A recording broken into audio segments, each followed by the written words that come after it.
તો ફટાફટ આપણે અગત્યના અહેવાલ અને ઇન્ડેક્સ વિશે આજે જોઈ લઈએ. આ એવા અહેવાલ છે કે જે 100% તમે એક જગ્યાએ નોટ ડાઉન કરીને રાખશો તો તમને રિવાઇઝ કરવામાં ફાયદો થશે. અને વારંવાર મારે એક લેક્ચરમાં મેં વાત કરી હતી કે યાદ કેવી રીતે રાખવું, તો યાદ રાખવાની ટ્રિક્સમાં હું સજેસ્ટ કરતો હોઉં છું કે અગત્યની આવી બાબતો એક જગ્યાએ નોટ ડાઉન કરીને રાખો. તો એવા હેતુથી આજનો આ વિડીયો મેં બનાવ્યો છે જે તમારી સાથે શેર કરી રહ્યો છું. આજનો સૌથી મહત્વપૂર્ણ, સૌથી પહેલાં એક ક્વેશ્ચનથી શરૂઆત કરીએ. વર્લ્ડ ઇકોનોમિક આઉટલુક અહેવાલ કઈ સંસ્થા દ્વારા બહાર પાડવામાં આવે છે? ઓપ્શન છે A IMF, B World Bank, C WHO અને ડી એશિયન ડેવલપમેન્ટ બેંક. તો આ પ્રકારના ક્વેશ્ચન મિત્રો જ્યારે પણ પૂછાતા હોય ત્યારે હું તમને સજેસ્ટ કરતો હોઉં છું કે કેવી રીતે આન્સર એલિમિનેટ કરવા. તો આમાં આપણે આનો આન્સર કેવી રીતે વિચારીશું? તો વર્લ્ડ ઇકોનોમિક આઉટલુક, અહીંયા કીવર્ડ છે ઇકોનોમિક, અર્થવ્યવસ્થા સાથે સંકળાયેલો આ અહેવાલ. તો આ અહેવાલ જનરલી એવી સંસ્થા જ બહાર પાડશે જેનો સંબંધ અર્થવ્યવસ્થા સાથે હોય. તો દરેક સંગઠનો વિશે આપણને થોડો ઘણો બેઝિક આઈડિયા હંમેશા હોવો જોઈએ. હું વારંવાર એ તમને કહેતો હોઉં છું. તો આવા ઓર્ગેનાઇઝેશનો કયા કયા? આમાં આપણે જાણીએ છીએ WHO તો સૌથી પહેલાં એલિમિનેટ કરી દઈએ આપણે કે WHO ને હેલ્થ સાથે સંબંધ છે, અર્થવ્યવસ્થા સાથે કોઈ સંબંધ નથી. તો એનો ઓપ્શન WHO ના હોઈ શકે. એ સિવાય એશિયન ડેવલપમેન્ટ બેંકની વાત કરીએ તો એશિયન ડેવલપમેન્ટ બેંક એ નાનું ફોરમ છે જે પર્ટિક્યુલરલી એશિયા પેસિફિક રિજનમાં જે અલ્પ વિકસિત અને વિકાસશીલ દેશો છે એના માટે એ કામ કરી રહ્યું છે. તો એને પણ ગ્લોબલ વ્યવસ્થામાં વૈશ્વિક સ્તરે કામ કરવામાં એટલો રસ ઓછો હોય. તો બે જ ઓપ્શન આપણે ગેસ કરવા માટે વધે, IMF અને વર્લ્ડ બેંક. તો આનો સાચો ઓપ્શન છે મિત્રો IMF, international monetary fund. International monetary fund અને વર્લ્ડ બેંકની થોડી પૂર્વ ભૂમિકા આપણને ખ્યાલ હોય તો એના દ્વારા જે અહેવાલ બહાર પાડવામાં આવતા હોય છે આપણને યાદ રહી જાય. તો ઇન્ટરનેશનલ મોનેટરી ફંડ અને વર્લ્ડ બેંક શું છે? તો બીજા વિશ્વયુદ્ધ બાદ વિશ્વમાં અલગ અલગ આંતરરાષ્ટ્રીય સંગઠનોનો ઉદય થાય છે અને એ સમયે એક પ્રણાલી વિકસિત થાય છે, બ્રેટન વુડ સિસ્ટમ જેને કહેવાય છે. બ્રેટન વુડ ટ્વિન્સ એક ટર્મ યુઝ થાય છે, બ્રેટન વુડ.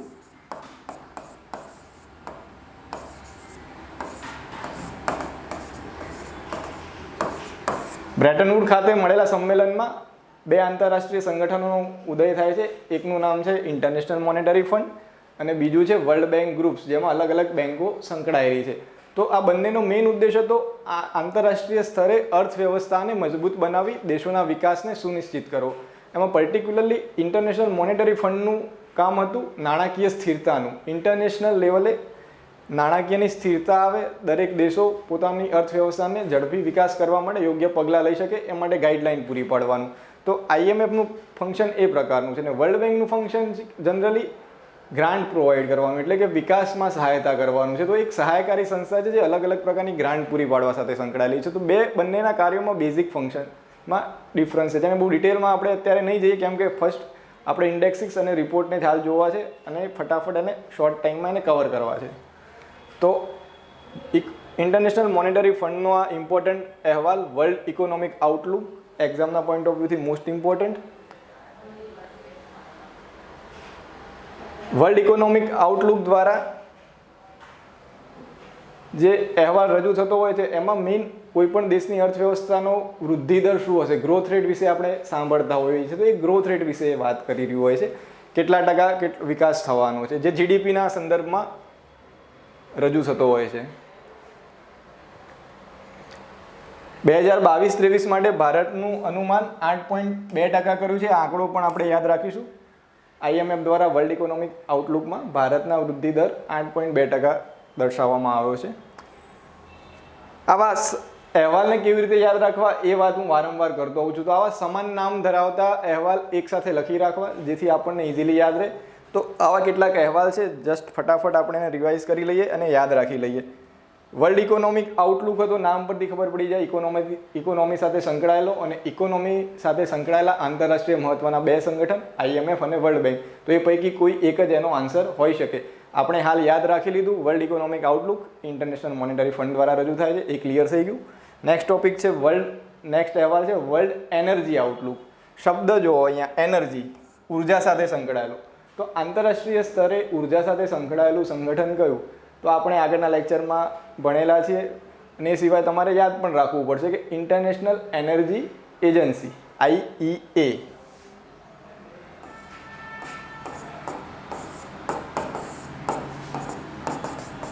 આંતરરાષ્ટ્રીય ઉર્જા સંગઠન.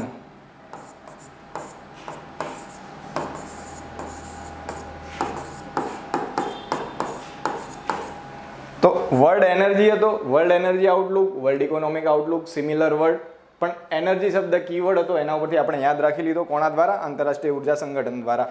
આવો જ એક છે વર્લ્ડ એન્વાયરમેન્ટ આઉટલુક, અથવા જેને ગ્લોબલ એન્વાયરમેન્ટ આઉટલુક પણ કહે છે. એન્વાયરમેન્ટ સાથે સંકળાયેલો ટોપિક, એન્વાયરમેન્ટને લગતું અગત્યનું સંગઠન આપણે જાણીએ છીએ યુએનઈપી, યુએનની ખાસ agency, United Nation Environment Programme. તો ગ્લોબલ એન્વાયરમેન્ટ આઉટલુક અથવા વર્લ્ડ એન્વાયરમેન્ટ આઉટલુક કોણ રજૂ કરે છે? UNEP, United Nation Environment Programme, જે પર્યાવરણીય બાબતોમાં સંશોધન કરવાનું કાર્ય કરે છે. પર્યાવરણ સ્ટોકહોમમાં જે આપણી 1972માં ફર્સ્ટ ટાઈમ એક મિટિંગ મળી વૈશ્વિક સ્તરની, એ પછી એનો ઉદય થયો અને પર્યાવરણીય બાબતોમાં વિશ્વના દેશોને એક મંચ પૂરું પાડે છે યુએનઈપી. તો આપણને ઇઝીલી યાદ રહી જાય વર્લ્ડ અથવા ગ્લોબલ એન્વાયરમેન્ટ આઉટલુક કોણ રજૂ કરે છે? તો UNEP, United Nation Environment programme.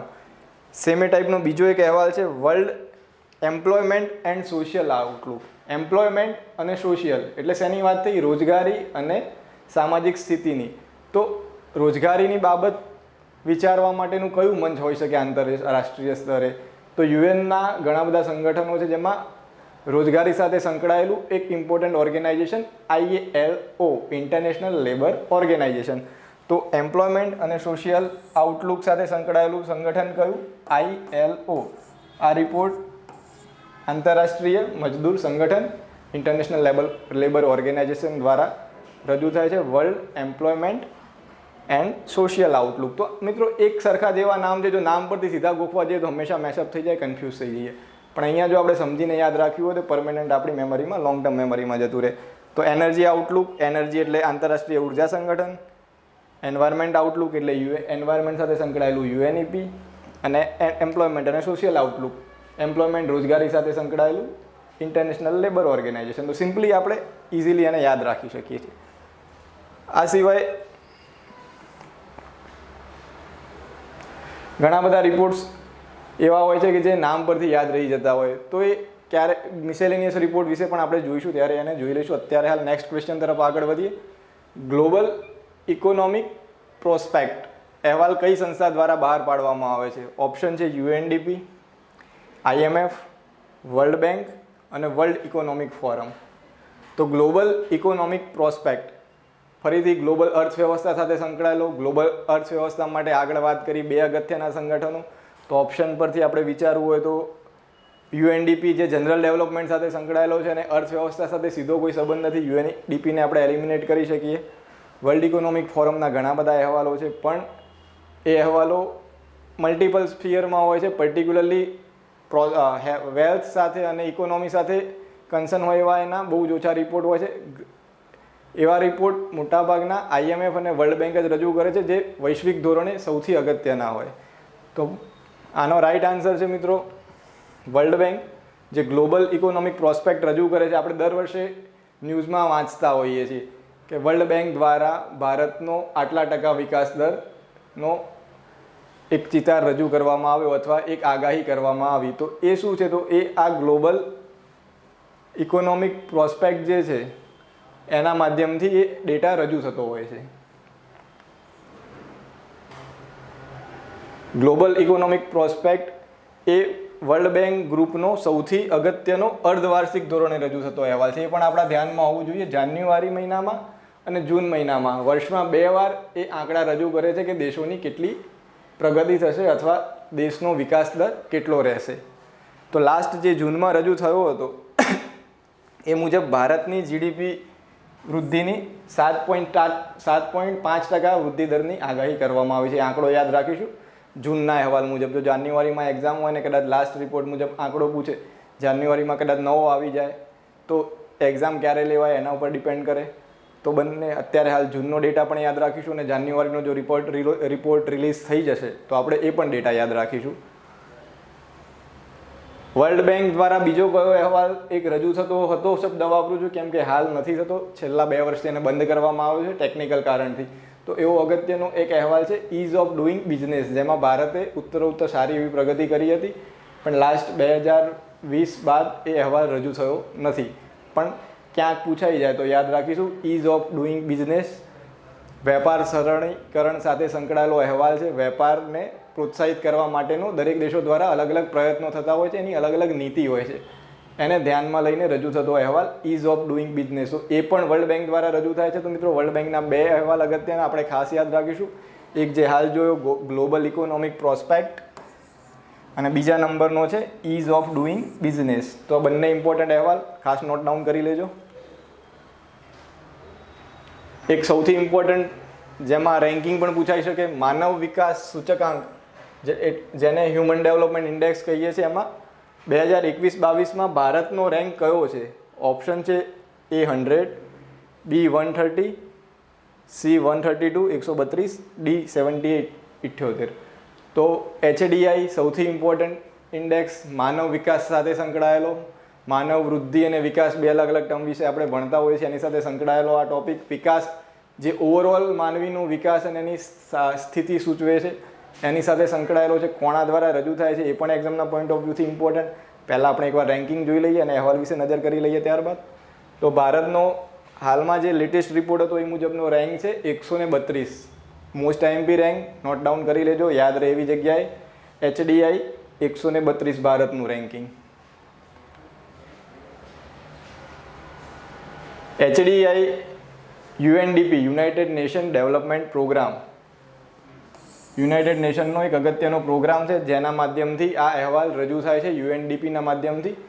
અને UNDP દ્વારા હ્યુમન ડેવલપમેન્ટ રિપોર્ટ રિલીઝ થાય છે, માનવ વિકાસ અહેવાલ, હ્યુમન ડેવલપમેન્ટ રિપોર્ટ. અને એની અંદર આ ઇન્ડેક્સ રજૂ થાય છે, હ્યુમન ડેવલપમેન્ટ ઇન્ડેક્સ. તો હ્યુમન ડેવલપમેન્ટ રિપોર્ટ કોણ બનાવે છે અથવા કોના દ્વારા પ્રકાશિત થાય છે? તો એનો આન્સર પણ સેમ આવશે, UNDP. HDI એ સંયુક્ત ઇન્ડેક્સ છે જેમાં અલગ અલગ પેરામીટર્સને ધ્યાનમાં લઈને એ વિકસિત કરવામાં આવતો હોય છે. અને એની સાથે સંકળાયેલા પાછા બીજા 2 ઇન્ડેક્સ છે, એ પણ આપણે જોઈ લઈએ.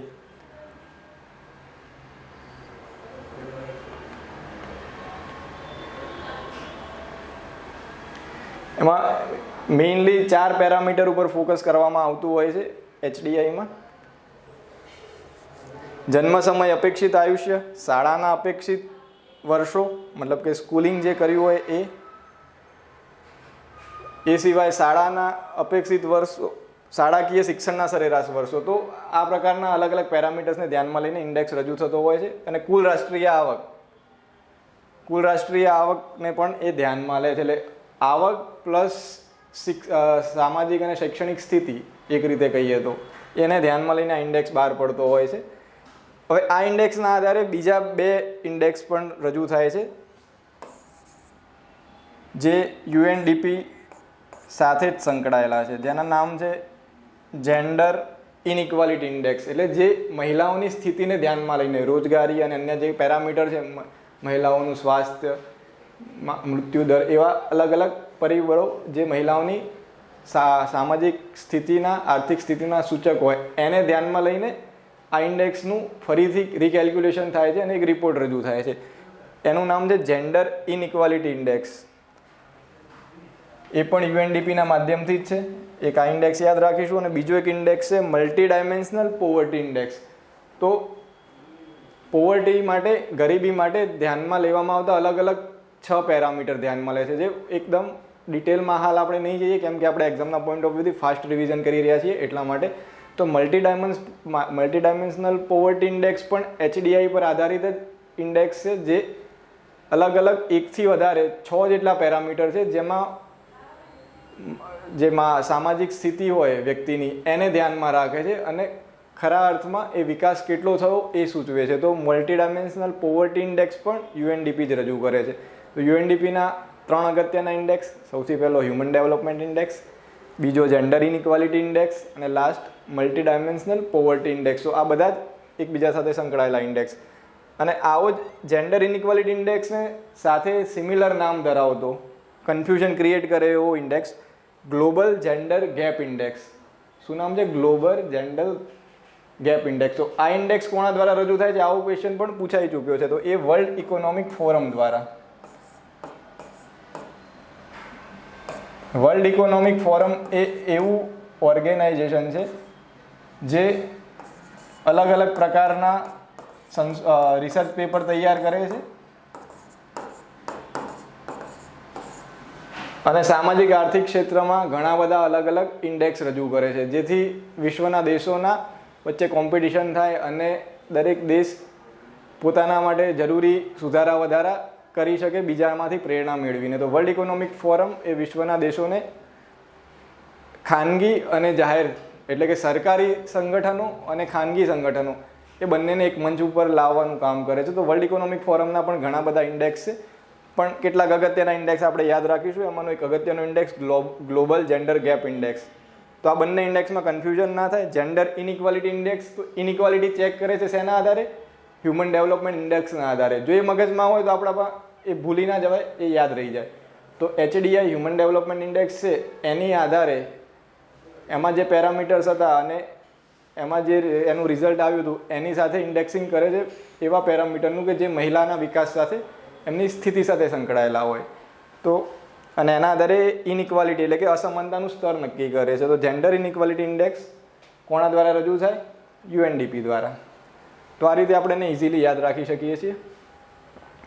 રાજસ્વ ફાઉન્ડેશન દ્વારા GPSCની બેઝિક બેચ ઓલરેડી સ્ટાર્ટ થઈ ગઈ છે, જેમાં 600 કલાકથી વધારેનું કોચિંગ પ્લસ પ્રોપર સ્ટ્રેટેજી સાથે આગળ વધવા માટે સેલ્ફ ઇવેલ્યુશન દ્વારા ટેસ્ટ, સ્ટડી મટીરિયલ ને રેગ્યુલર જે નિષ્ણાત ફેકલ્ટી છે એમના દ્વારા ક્લાસ તો ખરા. તો આ રીતે એક પ્રોપર વેમાં આગળ વધવા માટે GPSCની લોંગ ટર્મ ફાઉન્ડેશન બેચ એક સારી ઓપોર્ચ્યુનિટી છે.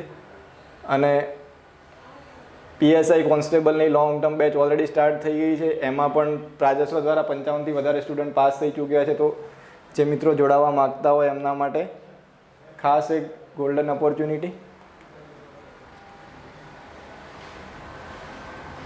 એક બીજો તાજેતરમાં ન્યૂઝમાં રહેલો રિપોર્ટ, કઈ સંસ્થાએ state of finance four nature 2022 report બહાર પાડ્યો છે. State of finance four nature.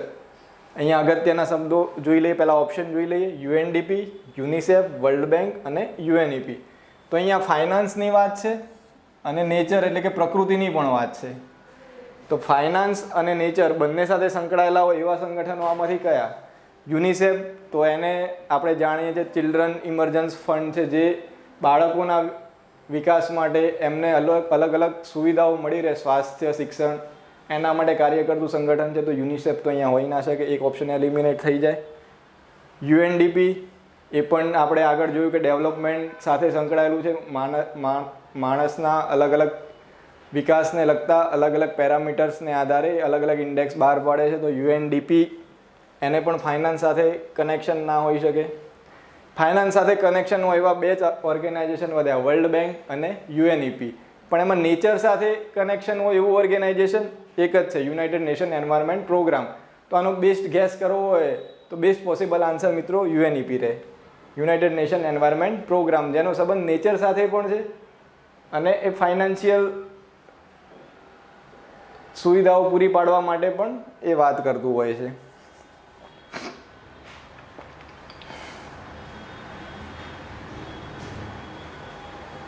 United Nation Environment programme અને ઇકોનોમિક્સ ઓફ લેન્ડ ડિગ્રેડેશને સંયુક્ત રીતે state of finance four nature 2022 report બહાર પાડ્યો હતો. અને શેના સાથે સંકળાયેલો છે? તો નેચર બેઝડ સોલ્યુશન એટલે કે પ્રકૃતિક આધારિત સમાધાન કરવા માટે કેટલું ફંડિંગ જોઈએ અથવા જે ફંડિંગ મળી રહ્યું છે એની પેટર્ન શું છે. એમાં જાહેર ક્ષેત્ર અને ખાનગી ક્ષેત્રનું ફંડિંગની પેટર્ન અલગ અલગ હોય છે. તો અત્યારે હાલ ખાનગી ક્ષેત્ર દ્વારા બહુ જ ઓછું ફંડિંગ થઈ રહ્યું છે પ્રકૃતિના સમાધાન માટેના અલગ અલગ પ્રોજેક્ટ માટે. તો એમાં વધારો કરવાની જરૂરિયાત છે, એને લગતો આ રિપોર્ટ છે.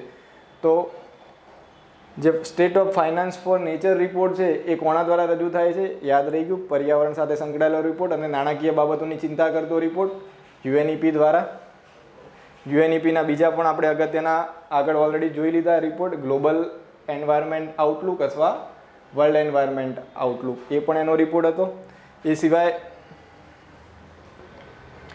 બીજા 2 કે 3 અગત્યના રિપોર્ટ છે. એક છે એમિશન ગેપ રિપોર્ટ, બીજો છે એડપ્ટેશન ગેપ રિપોર્ટ અને ગ્લોબલ એન્વાયરમેન્ટ આઉટલુક તો આપણે જસ્ટ હમણાં શેર કર્યું હતું. તો આ રિપોર્ટ પણ UNEPના માધ્યમથી રજૂ થતા હોય છે. UNEPના જે રિપોર્ટ રજૂ થાય છે એનું એક લિસ્ટ તમારી પાસે લખેલું રેડી હોય તો કન્ફ્યુઝન ના રહે, ઇઝીલી તમે એને યાદ રાખી શકશો. તો એમિશન ગેપ રિપોર્ટ તો એ પણ શું છે, એક શોર્ટમાં સમજી લઈ લે, ફટાફટ યાદ રહી જાય. તો ઉત્સર્જન જે થતું હોય છે ગ્રીન હાઉસ ગેસનું, પર્ટિક્યુલર ઉત્સર્જનની અહીંયા વાત થાય છે ગ્રીન હાઉસ ગેસની. તો ગ્રીન હાઉસ ગેસના ઉત્સર્જનમાં દરેક દેશોએ શું પ્રગતિ કરી, એમને જે લક્ષ્યાંકો નક્કી કર્યા છે પેરિસ સમિટમાં અને અલગ અલગ રીતે INDC જે પોતાના નેશનલી ડિટરમાઇન્ડ કોન્ટ્રીબ્યુશન એમને જાતે નક્કી કર્યા છે કે અમે આટલું ગ્રીન હાઉસ ગેસનું ઉત્સર્જન ઘટાડીશું. પણ ખરેખર એમને કેટલું ઘટાડવું ઇવેલ્યુએટ તો કરવું પડે. એ ઇવેલ્યુએટ કરવા માટેનો આ રિપોર્ટ છે એમિશન ગેપ રિપોર્ટ. બીજો એક રિપોર્ટ છે એડેપ્ટેશન ગેપ રિપોર્ટ. તો ગ્રીન હાઉસ ગેસની અસર થઈ એની સામે એડેપ્ટેશન કરવું પડે. તો એડેપ્ટેશન કરવા માટે બધા દેશોએ શું પ્રયત્નો કર્યા અને ખરેખર એમાં સફળતા મળી કે નહીં એ ચેક કરવા માટેનો રિપોર્ટ છે એડેપ્ટેશન ગેપ રિપોર્ટ. તો આ બધા અગત્યના ગ્રીન હાઉસ ગેસ અને પર્યાવરણ સાથે સંકળાયેલા રિપોર્ટ છે. જો આપણને એ ખ્યાલ હોય તો ઓટોમેટિક આપણે ગેસ કરી શકીએ કે આ રિપોર્ટ એન્વાયરમેન્ટ સાથે સંકળાયેલા કોઈ સંગઠને જ રજૂ કર્યા હોય. અને એ સંગઠનોમાં અગત્યનું સૌથી સંગઠન UNEP છે. તો યુનાઇટેડ નેશન એન્વાયરમેન્ટ પ્રોગ્રામ દ્વારા રજૂ થતા આ રિપોર્ટ એમિશન ગેપ રિપોર્ટ અને એડેપ્ટેશન ગેપ રિપોર્ટ. એક મોસ્ટ ઇમ્પોર્ટન્ટ ઇન્ડેક્સ આવનારી એક્ઝામમાં 100% જોવા મળી શકશે, ગ્લોબલ ઇનોવેશન ઇન્ડેક્સ, વૈશ્વિક નવાચાર સૂચકાંક. 2022માં ભારતનો રેન્ક કયો છે? ગ્લોબલ ઇનોવેશન ઇન્ડેક્સમાં ભારતનો 2022નો રેન્ક કયો છે? ઓપ્શન છે 60, 40, 80 અને 70. તો ગ્લોબલ ઇનોવેશન ઇન્ડેક્સ એટલા માટે ઇમ્પોર્ટન્ટ કે ભારત સરકાર દ્વારા ઇનોવેશન મિશન ચલાવવામાં આવી રહ્યું છે. ઇનોવેશન અંતર્ગત અલગ અલગ ઘણા બધા Atal innovation mission, Atal tinkering lab, આવા ઘણા બધા ટોપિક્સ આપણે ભણતા હોઈએ છીએ, ન્યૂઝમાં સાંભળતા હોઈએ છીએ. અને ભારત નવાચારને પ્રોત્સાહન આપીને નોલેજ બેઝડ ઇકોનોમી બનવા માગી રહ્યું છે. વિશ્વમાં ભારત એક મજબૂત અર્થવ્યવસ્થા તરીકે ઉભરી રહ્યું છે નવાચારના માધ્યમથી. એટલા માટે ઇનોવેશન ઇન્ડેક્સ ઇમ્પોર્ટન્ટ. અને ભારતે બહુ મોટો જમ્પ કર્યો છે છેલ્લા 7-8 વર્ષમાં, એટલા માટે પણ ઇમ્પોર્ટન્ટ. તો ભારતનો રેન્ક આપણે ખાસ યાદ રાખીશું. એમાં 40મો રેન્ક, લાસ્ટ જે લેટેસ્ટ રેન્ક છે ભારતનો 40 છે ગ્લોબલ ઇનોવેશન ઇન્ડેક્સ વૈશ્વિક નવાચાર સૂચકાંકમાં. કોના દ્વારા ઇન્ડેક્સ રજૂ થાય છે એટલો જ ઇમ્પોર્ટન્ટ ક્વેશ્ચન પૂછાઈ શકે એવો. તો ઇન્સ્ટિટ્યૂટનું નામ યાદ રાખીશું. સંસ્થાનું નામ છે World Intellectual Property Organization, WIPO, World Intellectual Property Organization. 132 દેશો માટે રજૂ થતો ઇન્ડેક્સ, જેમાં ભારતનો રેન્ક છે 40. ગ્લોબલ ઇનોવેશન ઇન્ડેક્સ જે વાર્ષિક ધોરણે પ્રકાશિત થાય છે અને દરેક અર્થવ્યવસ્થાઓ ઇનોવેશન માટે શું પ્રયત્નો કરે છે, એના દ્વારા કેવી નીતિ બનાવવામાં આવે છે, આ બધા પરિબળોને ધ્યાનમાં લઈને આ ઇન્ડેક્સ રજૂ થાય છે. 2021માં 46મા ક્રમે હતા અને 2015માં 81મા ક્રમે હતા. એટલે આપણે પ્રગતિ જોઈ શકીએ છીએ. ઓલમોસ્ટ આપણે 81માંથી અત્યારે હાલ 40એ પહોંચી ગયા. તો એ ખરેખર આપણા દેશ માટે એક પોઝિટિવ ફીચર કહેવાય, એક સારી સકારાત્મક બાબત કહેવાય. એટલા માટે સરકાર દ્વારા પણ એને સતત હાઇલાઇટ કરવામાં આવતું હોય છે. અને ફર્સ્ટ રેન્ક કયા દેશનો હતો તો એ યાદ રાખીશું મિત્રો, સ્વિટ્ઝરલેન્ડ. સ્વિટ્ઝરલેન્ડનો રેન્ક પ્રથમ હતો ઇનોવેશનની બાબતમાં ગ્લોબલ ઇનોવેશન ઇન્ડેક્સમાં. ફર્સ્ટ સ્વિટ્ઝરલેન્ડ અને ઇન્ડિયાનો રેન્ક 40 મગજમાં છપાઈ જવું જોઈએ. એક અગત્યનો બીજો index climate change performance index. એમાં કયા દેશે પ્રથમ રેન્ક મેળવ્યો છે? ઓપ્શન છે ભારત, નોર્વે, સ્વીડન અને ઉપરોક્ત પૈકી કોઈ નહીં. તો મિત્રો આ એક ટ્રિકી ક્વેશ્ચન છે. જો તમે એક્ઝામમાં ગેસ કરવા જશો તો ખોટો પડવાની 100% શક્યતા. ક્લાઇમેટ ચેન્જ પરફોર્મન્સ ઇન્ડેક્સમાં 1 થી 3 રેન્ક કોઈ પણ દેશને આપવામાં જ નથી આવ્યા. આ ઇન્ડેક્સ એવો છે કે ક્લાઇમેટ ચેન્જને અટકાવવા માટે અથવા ક્લાઇમેટ ચેન્જની બાબતમાં બધા દેશોએ કેવા પગલાં ભર્યા એને ધ્યાનમાં લઈને આ ઇન્ડેક્સ બનાવવામાં આવ્યો છે. અને એમાં જો સ્થિતિ જોઈએ તો સર્વે કરતાં એવું જણાવ્યું આ ઇન્ડેક્સ જેણે બનાવ્યો છે એમને કે 1 થી 3 રેન્ક કોઈને આપવા જેવા જ નથી. તો 1 થી 3માં કોઈ દેશ છે જ નહીં. ફર્સ્ટ રેન્ક મેળવનાર દેશ 4થા નંબરથી સ્ટાર્ટ થાય છે. એટલે 4થા નંબરે જે દેશ છે એ હરોળમાં પ્રથમ છે. બાકી ફર્સ્ટ રેન્ક તો કોઈને મળ્યો નથી. તો આનો આન્સર આવશે ઉપરોક્ત પૈકી કોઈ નહીં. ખાસ યાદ રાખજો, થોડા સમય પહેલાં જ ન્યૂઝમાં હતો, એટલા માટે એક્ઝામના પોઈન્ટ ઓફ વ્યૂથી ઇમ્પોર્ટન્ટ. લાસ્ટ COP20 સમિટ થઈ ઇજિપ્તના શર્મ અલ શેખ ખાતે. ત્યાં સતત એન્વાયરમેન્ટ ક્લાઇમેટ ચેન્જ ન્યૂઝમાં રહ્યું હતું, એટલા માટે પણ important. Climate change performance index એમાં 1 થી 3 રેન્ક કોઈને મળ્યા નથી. કોના દ્વારા રજૂ થાય છે? તો જર્મન વોચ એક સંગઠન, જર્મન વોચ દ્વારા ક્લાઇમેટ ચેન્જ પરફોર્મન્સ ઇન્ડેક્સ પ્રકાશિત થાય છે એ ક્લાઇમેટ એક્શન નેટવર્ક અને ન્યૂ ક્લાઇમેટ ઇન્સ્ટિટ્યૂટ એ બંનેના સહયોગથી જર્મન વોચ આ ઇન્ડેક્સ બહાર પાડે છે. તો ખાસ યાદ રાખીશું, જર્મન વોચ એના દ્વારા ક્લાઇમેટ ચેન્જ પરફોર્મન્સ ઇન્ડેક્સ રજૂ થાય છે. ભારતનો સ્કોર છે એમાં 67.35, 67.35નો સ્કોર છે અને ભારત હાલ 8મા સ્થાને છે. એટલે ભારતનું સ્થાન ખૂબ જ સારું છે. ગ્લોબલ વોર્મિંગ ઘટાડવા માટે, ક્લાઇમેટ ચેન્જની અસરોનો સામનો કરવા માટે ભારત ખૂબ જ સારા પ્રયત્નો કરી રહ્યું છે. G20 દેશો, G7 જે દેશો છે, G7 દેશોમાં ભારત અને G20 દેશો છે એમાં ભારત સૌથી આગળ છે. ભારતથી આગળ જે રેન્ક ધરાવતા દેશો છે એ G20ના મેમ્બર નથી. એટલે તમે વિચારી શકો છો કે વિકાસશીલ અને વિકસિત જે દેશો છે એમાં જે અગત્યના કહી શકાય એવા દેશોમાં ભારત સૌથી આગળ છે. તો એ પણ સારી વસ્તુ કહેવાય. ભારતની નીતિ ક્લાઇમેટ ચેન્જની બાબતમાં એટલી સકારાત્મક છે. આપણે નેટ ઝીરો કાર્બન સ્ટ્રેટેજીની વાત કરી રહ્યા છે. કાર્બન કેપ્ચર અને સિક્વિસ્ટ્રેશન માટે પણ નીતિ આયોગે એક અહેવાલ રજૂ કર્યો છે. તો આવા ઘણા બધા અહેવાલ વિશે આપણે સાંભળતા હોઈએ છીએ. ક્લાઇમેટ ચેન્જમાં ભારત સરકાર દ્વારા ઘણા પોઝિટિવ પગલાં લેવામાં આવે છે. 2070 સુધીમાં આપણે નેટ ઝીરો કાર્બન બનવાના છીએ. નેટ ઝીરો કાર્બન સ્ટ્રેટેજીનું રક્ષાંક ધરાવીએ છીએ. કોઈ પણ દેશને પ્રથમ 3 રેન્કમાં સ્થાન મળ્યું નથી, એ આપણે આગળ જોઈ લીધું. અને સૌથી પ્રથમ સ્થાન એટલે કે ચોથું સ્થાન, સૌથી આગળ સ્થાન ધરાવતો દેશ છે ડેનમાર્ક. અને ત્યારબાદ આવશે સ્વીડન. તો મિત્રો આવો ટ્રિકી ક્વેશ્ચન પણ ક્યાંક બની શકે છે. ક્લાઇમેટ ચેન્જ પરફોર્મન્સ ઇન્ડેક્સમાં પ્રથમ રેન્ક કયા દેશે મેળવ્યો છે? તો કોઈ પણ દેશ નથી, કેમ કે શરૂઆત જ થાય છે ચોથા રેન્કથી અને ચોથો રેન્ક મેળવનાર દેશ એ ડેનમાર્ક છે. ત્યારબાદ 8મા નંબરે ભારત છે. ભારતનો રેન્ક ઇમ્પોર્ટન્ટ કોના દ્વારા રજૂ થાય છે? જર્મન વોચ દ્વારા. મોસ્ટ ઇમ્પોર્ટન્ટ, આવનારા સમયમાં પૂછાઈ શકે એવો ક્વેશ્ચન આ. તો આવા ઘણા બધા ઇન્ડેક્સ આપણે ન્યૂઝમાં સાંભળતા હોય છે. જસ્ટ આ શોર્ટ ટાઈમમાં એક સૌથી ઇમ્પોર્ટન્ટ, સૌથી હાઇલાઇટેડ જે હતા એ હું શેર કરી રહ્યો છું. એકાદ લેક્ચર એવો પણ શેર કરીશ જે મિસેલિનિયસ ઇન્ડેક્સ કહેવાય, કે જે રિસન્ટમાં ન્યૂઝમાં હતા અને એક્ઝામમાં પૂછાઈ શકે.